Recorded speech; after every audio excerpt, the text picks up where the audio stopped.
Alhamdulillah, wassalatu wassalamu ala rasulillah. All praise is due to Allah, and may Allah's peace and blessings be on the last messenger of Allah. Before going into the topic, from darkness into light, I would like to thank WAMI, the organization which, when I first went to Medina, myself and a couple of their American families who in difficult times received help, which made it possible for us to continue our studies there. Because at the time when we joined the university, they had no arrangements for married students. There were only dormitories for single students on campus, and that was it. Alhamdulillah, things have changed since then. They have all kinds of dormitories for married students now off campus. So, alhamdulillah, nobody has to face what we had to face. But at that time, that was a critical point in my journey to the understanding of Islam. A critical point which Allah knows best. Had that support not been there from the WAMI office in Riyadh, understanding our situation, Allah knows whether I would have managed to continue my studies or not, because I had an obligation to a family, a wife and a child. So that is a service which cannot be forgotten, and it's also evidence of WAMI's concern for students all over the world. In most countries that I've been to, I've seen evidence of their efforts.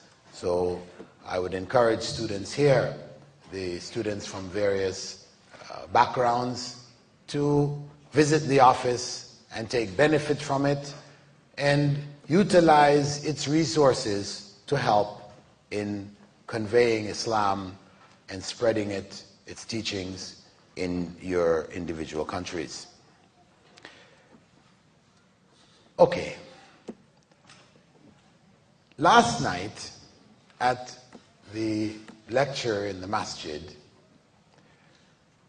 a question was raised at the end which asked about my route to Islam.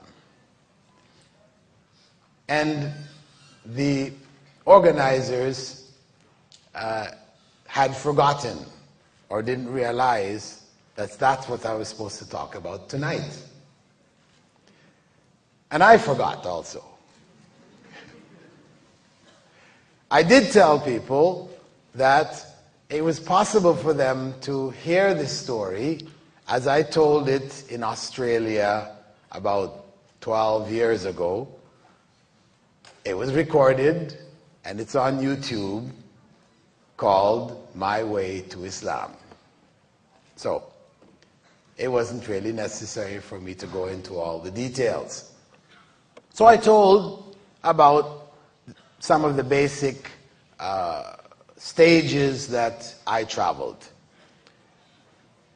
The early stage, as I mentioned, I was raised a nominal Christian.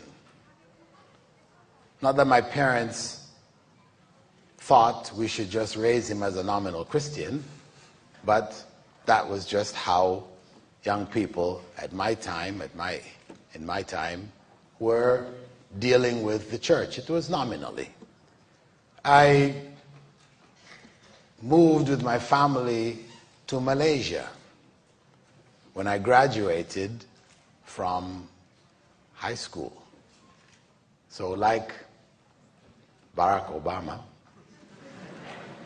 I was here. As a non-Muslim, my family had moved to Sabah, Kota Kinabalu, and I went to school there. I was because I'd already finished high school in Canada.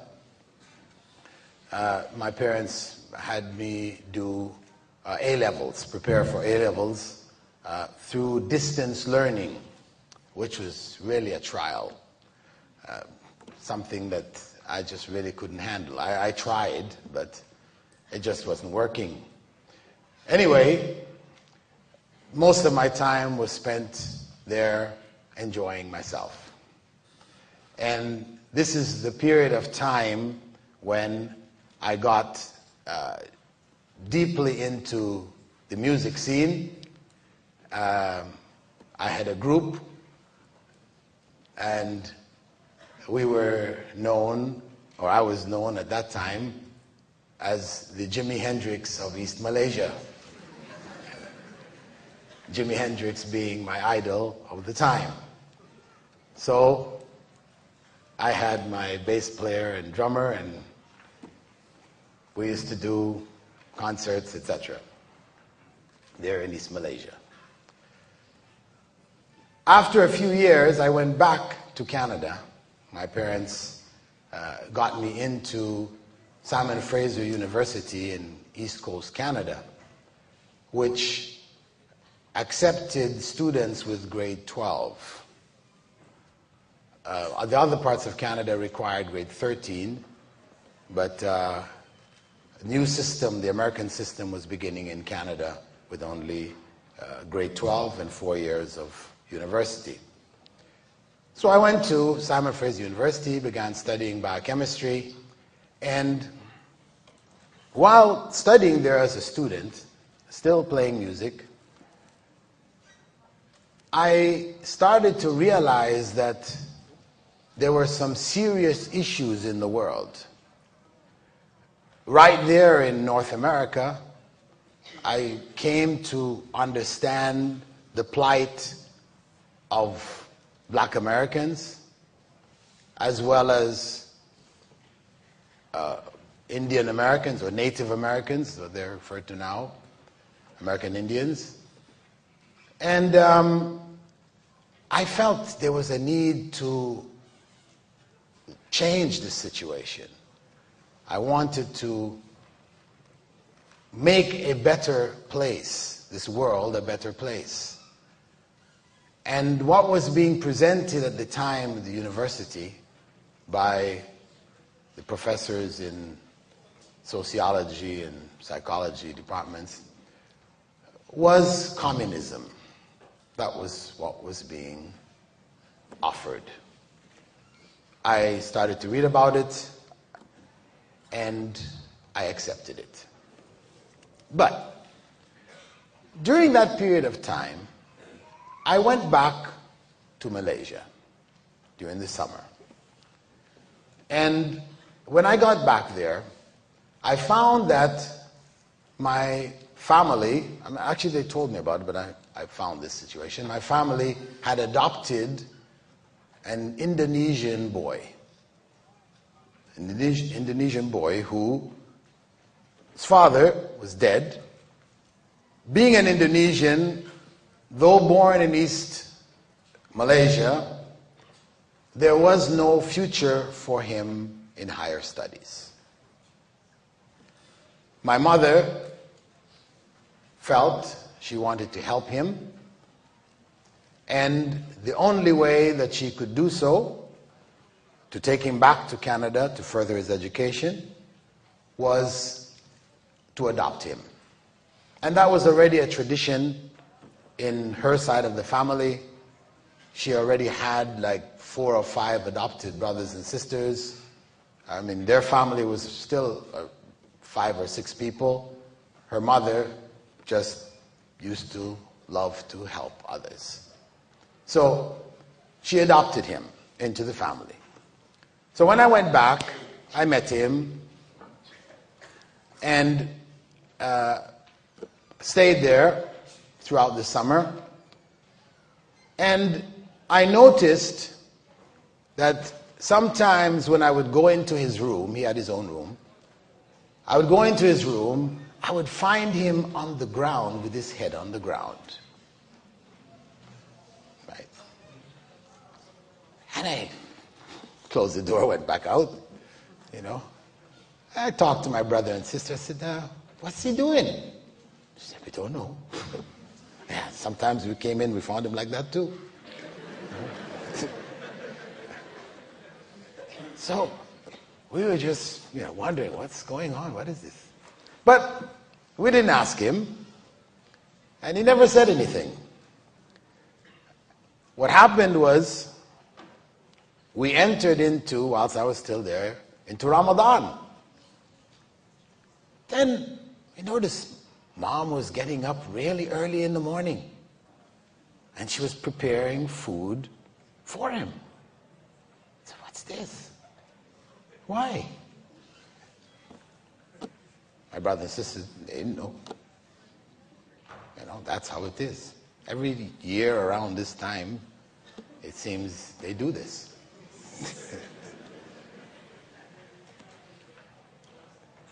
And my mother, we also noticed after Ramadan, I noticed anyway, my brothers and sisters, they noticed it earlier, they pointed out that every time Mom and Dad, whenever they had a meal, which was a meal using pork, right? She would cook fish for him. Why is that? He doesn't eat pork. Pork is a favorite food. North American food. Right? North Americans love the pig. Porky pig. Anyway, it was something strange. Couldn't figure it out. What was actually going on here? Anyway, my vacation was over. I went back to university, and in the Communist Party, we had a student revolt, shut down the university, took it over, police. Eventually, the university was reopened, back in classes. But I felt I really didn't need to be here anymore. So I just finished my third year. I left school, went down to the States, and linked up with the Communist Party down in the States in California, spent time there. Then moved back to Canada, but back to Toronto, which is where I was raised. And as I mentioned yesterday, I eventually became dissatisfied with communism. It didn't really seem to have the answers. Morally, I could see it was totally out to lunch. Engels were saying that the family is the place of oppression of women. It's better for people not to have families. Just males and females. We get carers to look after the kids. And so the relationships, families, people who already had families before they joined the party, etc., their families just broke up, fell apart. And I saw people were unscrupulous. I mean, it became clear to me. I remember one day after a rally in which we raised money for some political prisoners. And I needed to get some cigarettes. I didn't have enough money. I talked to one of the people that was handling the finances. I said, can you lend me some money? I need to buy some cigarettes. He said, no problem. They opened up the money which had been gathered and raised, for the political prisoners. Hey, I said, but that's their money, isn't it? It's for them. He said, no problem. We pay for our rent. Parties, no problem. I said, oof. I didn't like that really. But it was symptomatic. When I went back to Toronto, seeing what was happening with communism with regards to capitalism, communism was losing out. Capitalism was winning the battle, the economic world battle. It was a failure, communism. And reading the history, Marx, Lenin, they were relatively okay, but when Stalin took over, millions massacred. Mao Zedong, millions massacred. Why? Bourgeoisie. You can't reform them. These are the enemies. The only way is to eliminate them. A very vicious, harsh system. So, as I mentioned before, at that period, a close friend of mine who was in the party with me, who was in fact actually a Maoist, that was the most strongest of the communist factions, memorized the red book of Mao Zedong. She accepted Islam. That just blew me away. Wow. How? Why? And she explained that it was not what I thought it was. Islam is different. It's not like the other religions, etc., etc. So I started to read. And then I told you yesterday that after reading the book of Muhammad Qutb, I was convinced, intellectually, that Islam was the way. But spiritually, I had denied that there was a God for about 4 years by then. There is no God. Even before that, I said, growing up, I mean, even as a Christian, I really didn't think too much about God. I mean, it was just, we'd hear God, but usually it's like, God damn it, you know. That's where we heard it most, right? But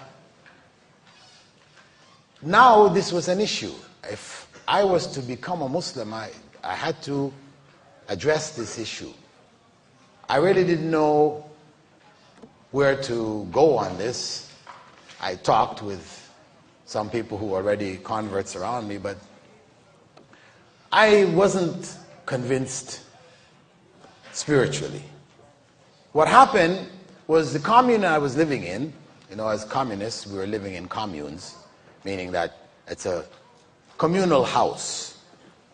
We rented a house together, everybody just has a room in there, a common kitchen everybody uses. You know, males, females, everybody's in their individual rooms. And in my room, I used to have a library. I used to read a lot, so I collected a lot of books. And because when you live communally, you know, people go in and use other people's stuff, because we looked at it like, even though it was officially mine, it was everybody's. So people used to come into my room and borrow books, or they would sit at a table and chair and eat, and read the books. Then one day, when I had gone into the room, I'd lay down on the bed to go to sleep, and there were a couple of people who had come in, were reading at the desk. I was slipping into sleep, but still aware of the room. So sort of halfway between sleep and waking. And whilst I was in that state, I could see myself walking with a bike, because I used to ride a bike, walking with my bike to this, what looked like a warehouse, a door. And I walked into the warehouse. The warehouse was pitch black, dark. I kept walking in. And as I walked in, further and further, I would always turn back and check to see, is the door still open? Further I went, the smaller the door got. The light outside. It was getting smaller and smaller. But somehow I was just driven to keep going in. Until, as you can imagine, I reached the point where I turned back and there was no light. I was in pitch darkness. At that point, this fear came over me, which I had never experienced in my life before. It was a fear which just shook me to the root of my soul, really. I felt death that I was dying. If I didn't get out of this place, I would never get out. That's what went through my mind. So I started to scream for help. Because somehow, in spite of all of this darkness and everything, I could still see those people sitting at the table. So I was calling out to them to help me. But in that state, and I've spoken to people, other people at different times, where they've found themselves in a similar state. At this point, when I tried to scream, words just wouldn't come out of my mouth. They were just stuck in my throat. No sounds would come out. I was screaming in my brain, but nothing was coming out of my mouth. They couldn't hear me.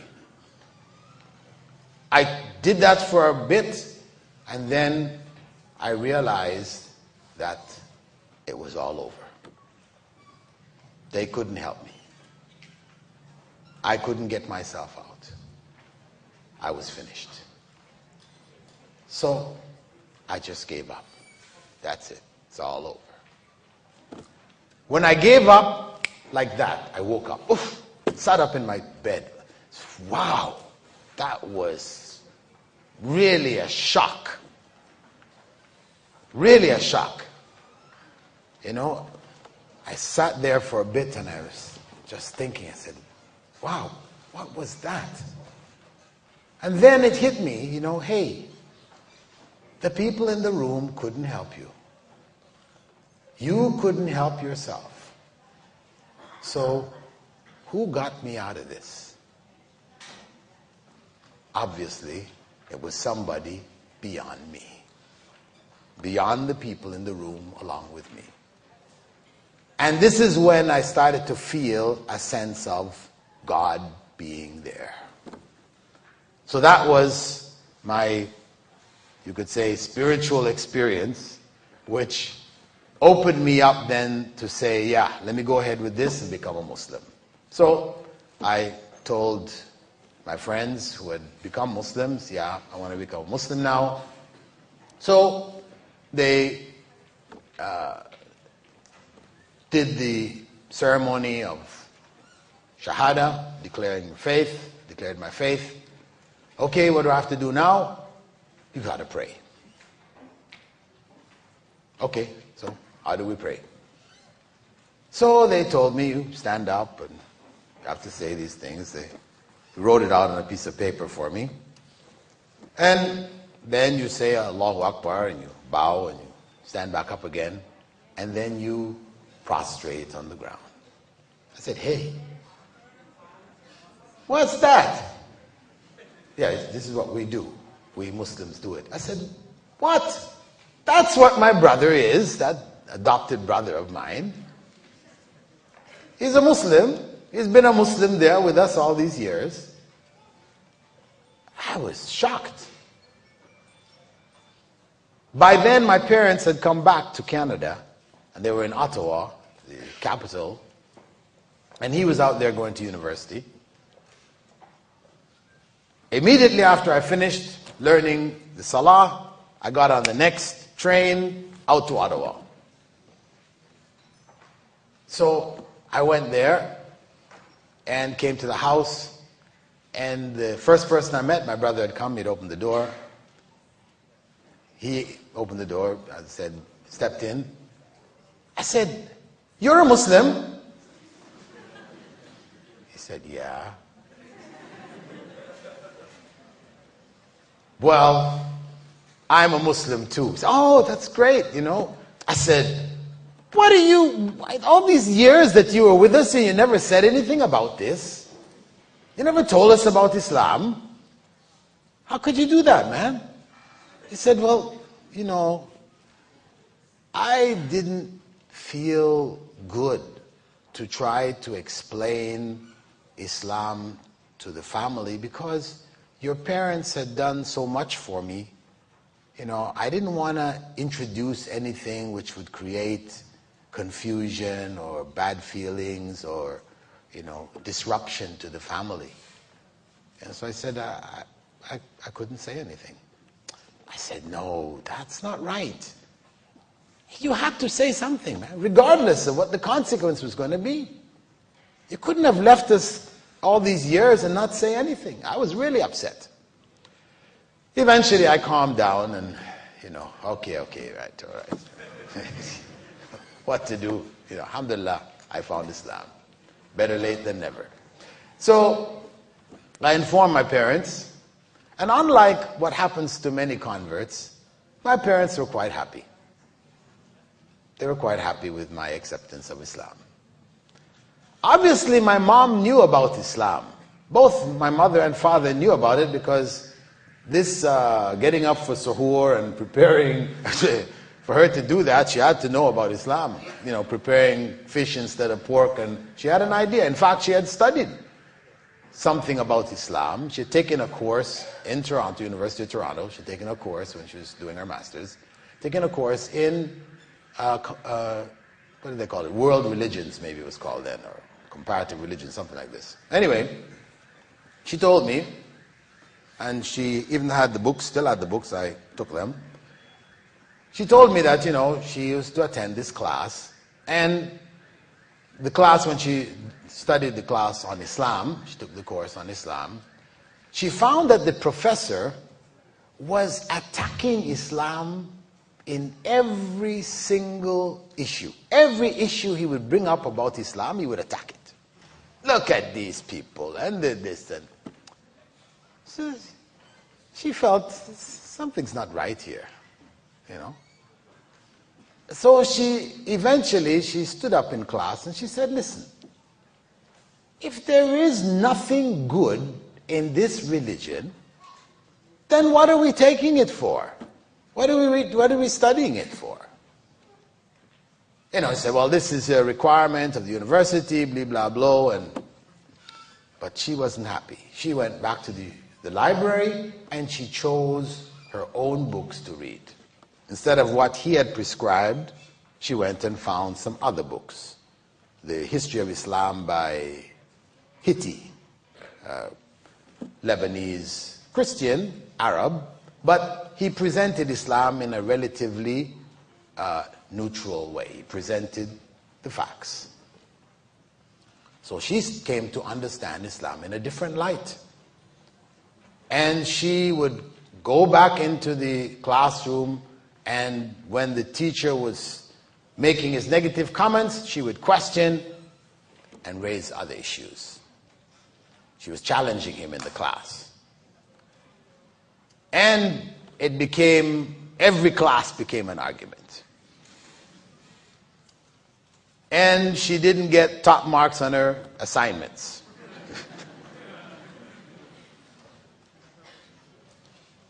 She was passed. She did pass with a B. She should have been really an A student.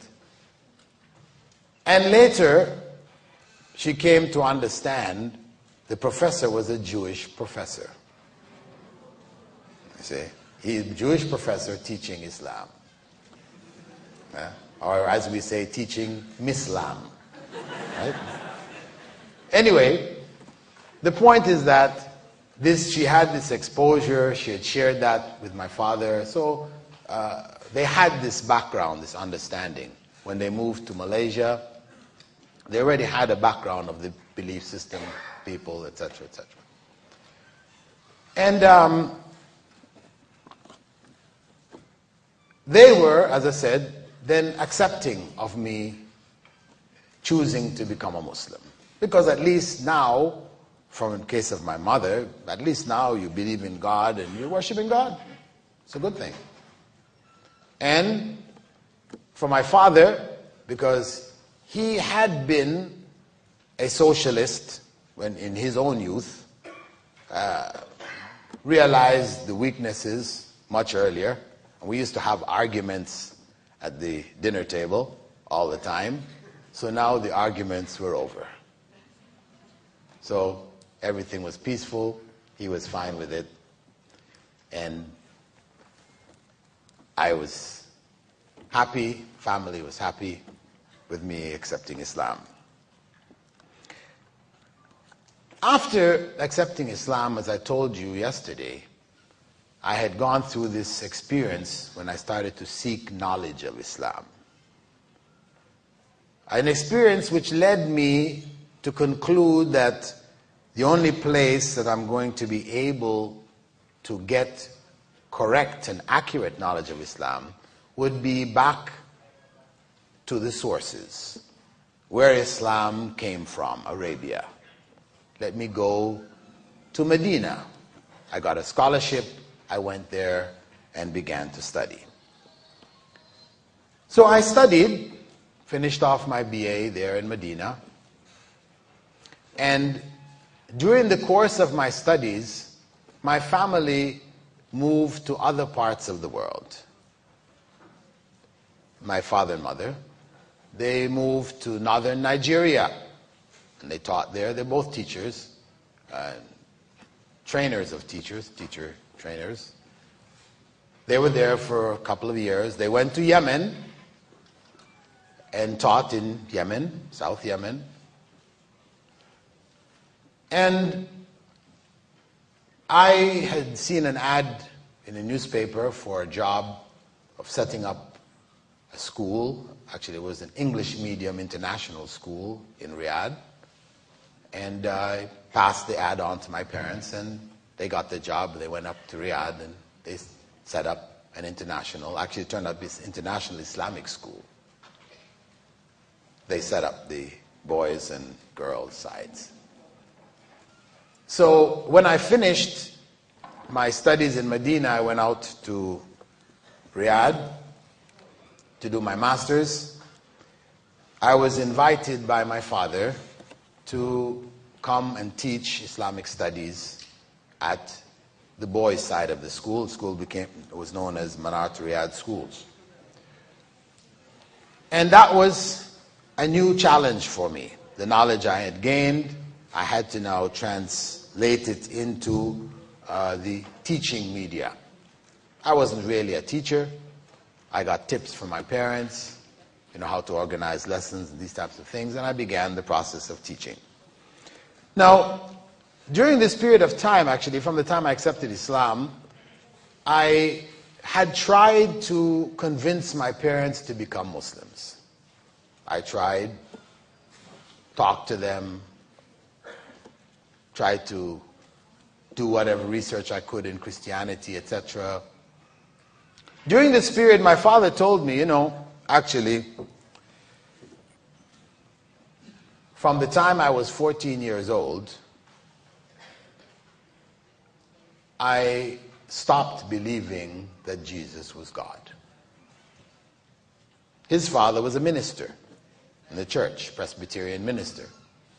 So he was raised in that religious environment. But when he went to school, did a little bit of study of logic, he concluded that Jesus could not possibly have been God.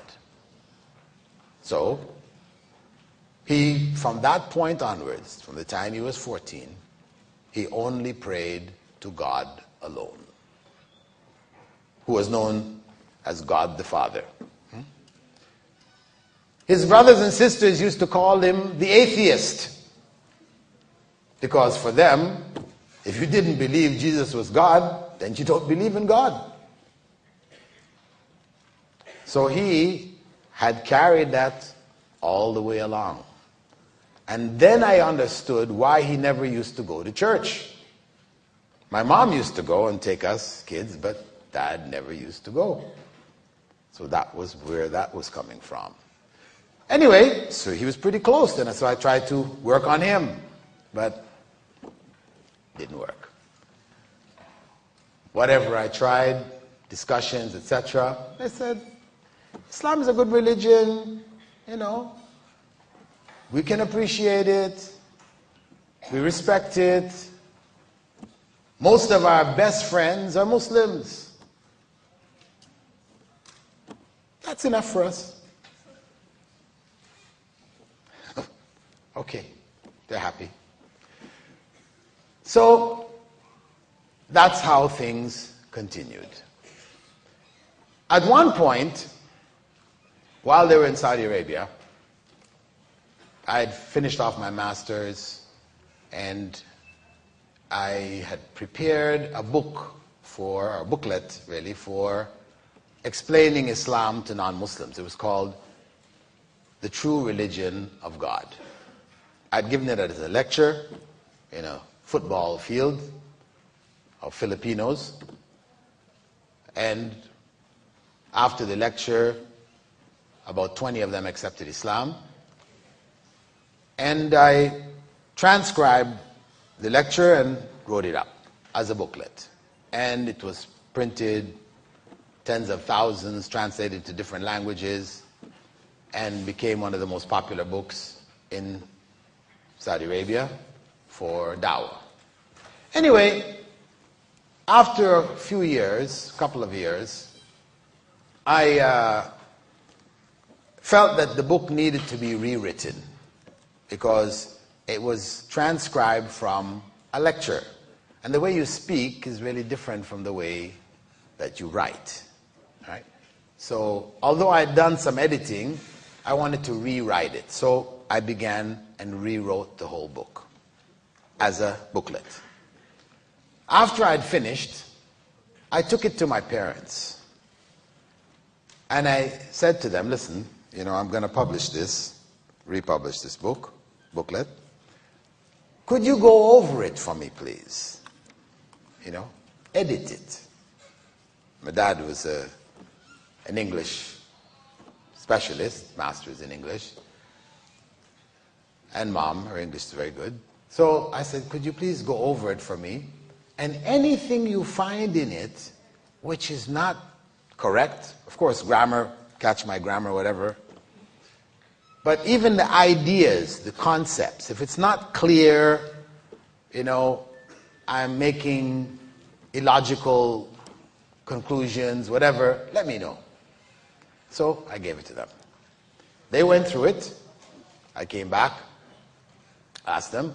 They said, okay, this you need to change, this. Okay, I said, fine. I went, changed it. Brought it back again. They went through it again. Yeah, it's good now. So I say, okay, there's nothing wrong in it. Everything is clear. And he said, yeah, it's fine now. So I said, so why don't you accept Islam?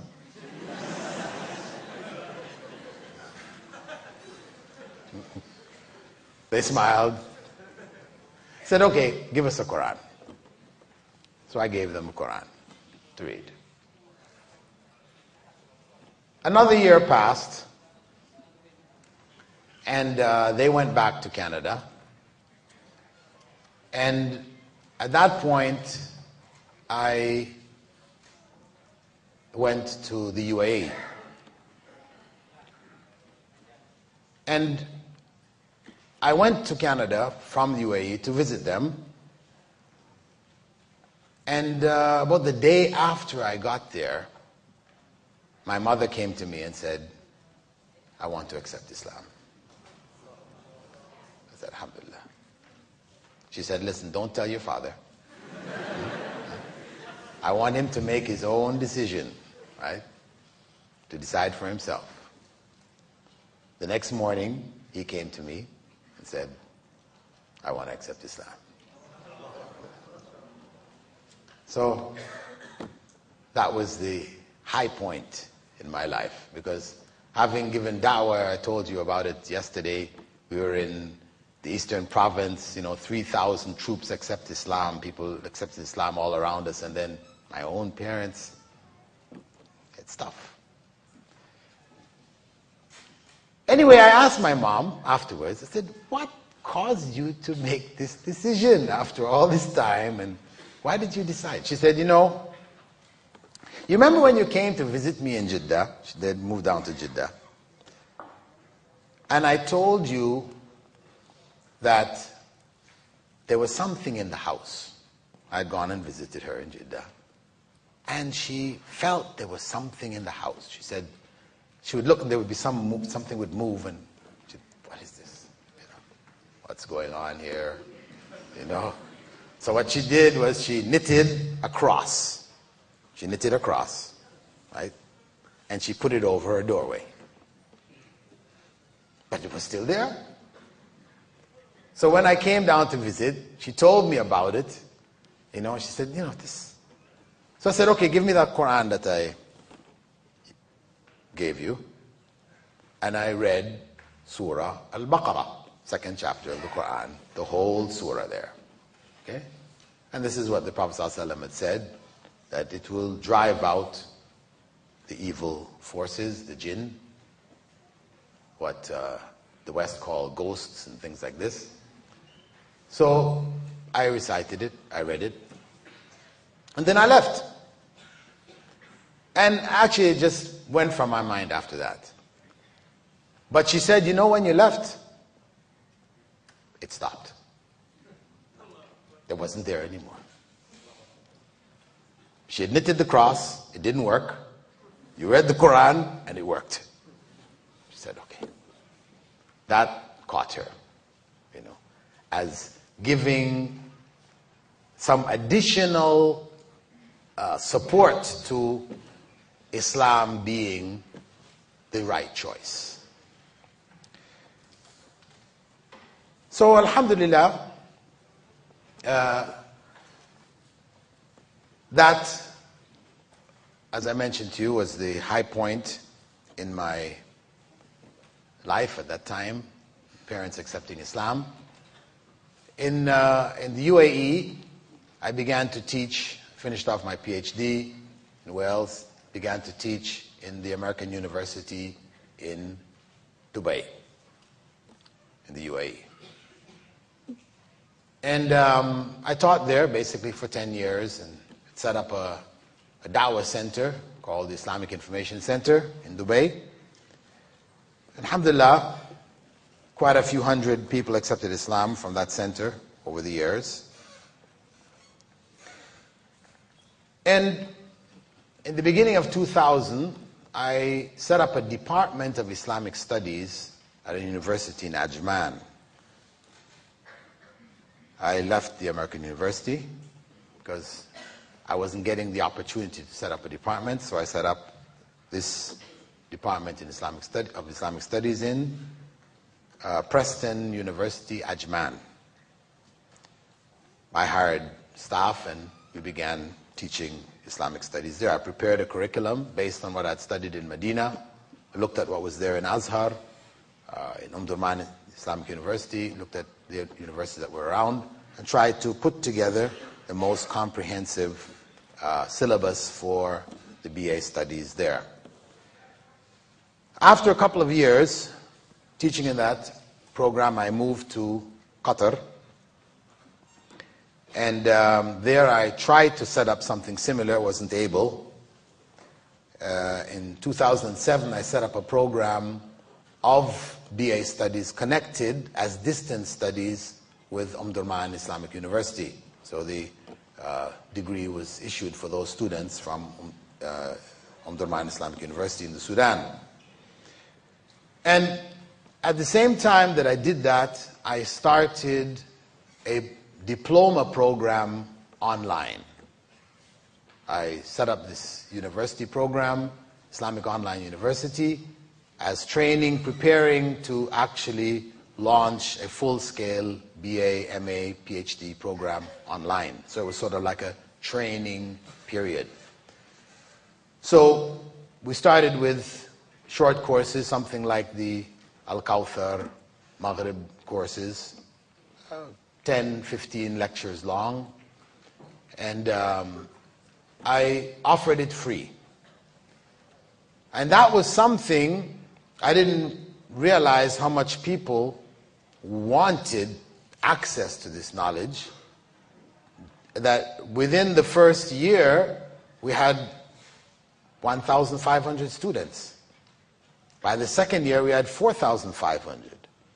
Third year, we hit 10,000 plus students. By the fourth year, we had hit 35,000 students. The numbers were just, exploding. And we had a greater and greater reach. And so this is the program which was introduced to you, the diploma program, where all of the courses are absolutely free. And there are no requirements to get in, no age requirements, no certificate requirements, nothing. You register, get your code, and go ahead and study. What you want to study, when you want to study, how you want to study it. It's all there. And last year, we began the BA program. And the slogan of Islamic University is basically changing the nation through education. Because the issue of da'wah, calling people to Islam, is something that has always been dear to me. You know, despite teaching in university, etc., I was always involved on the ground, explaining Islam, whether it's in university settings, institutes, etc., clarifying mainly misconceptions that people have about it, you know, presenting the message of Islam clearly, especially to Westerners, people from Western influenced cultures. So the BA program was begun last year. However, the BA program, because of the fact now that we had to have times, you can't run it like the way we were doing the diploma program. We had to have requirements. People had to be at least high school. And we had to have a registrar who was full-time, etc. So because we had to hire people now, the diploma program has basically about 25 volunteers from around the world. They're wherever they are. They work online, so everything is functioning completely online. For the BA program, of course, now we had to make hard copies of documents and create files and all these other kinds of things. So some cost had to come up.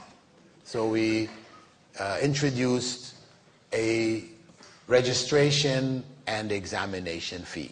But the course fees, no course fees. People can study as many courses as you want. It's the same. Each semester would be, depending on where you are, according to the UNESCO breakdown of nations, underdeveloped, developed, highly developed, etc., we gave scales from $20 to $60. $60 if you're in the US, $20 if you're in Africa, India. This is the scale that we developed.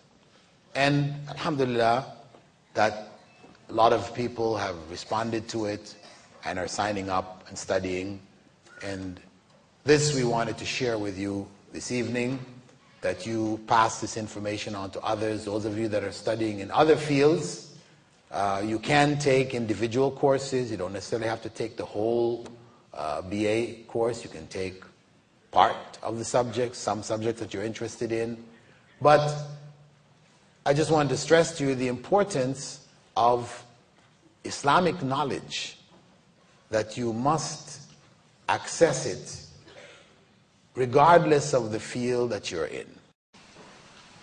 Whether you're in engineering or medicine or mathematics, teaching, whatever, as Muslims, we should have sufficient knowledge of Islam to guide us in our various fields. This much knowledge is compulsory. If you're a cab driver, then you need to know the knowledge that Islam has, which deals with being a cab driver. Can you pick somebody up who's got a case of beer in his hand? Can you transport this person? Islamically, is it permissible? You should know.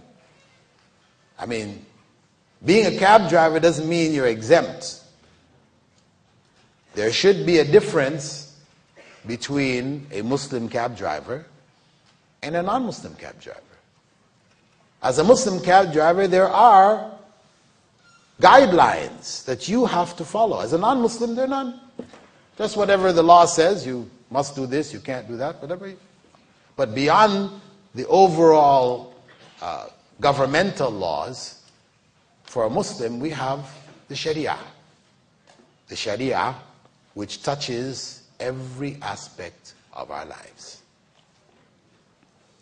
So whatever we have to do, regardless of our professions, our circumstances, it is an obligation on each and every one of us, a religious obligation, to to have sufficient knowledge to do whatever is required of us in a way which is pleasing to God.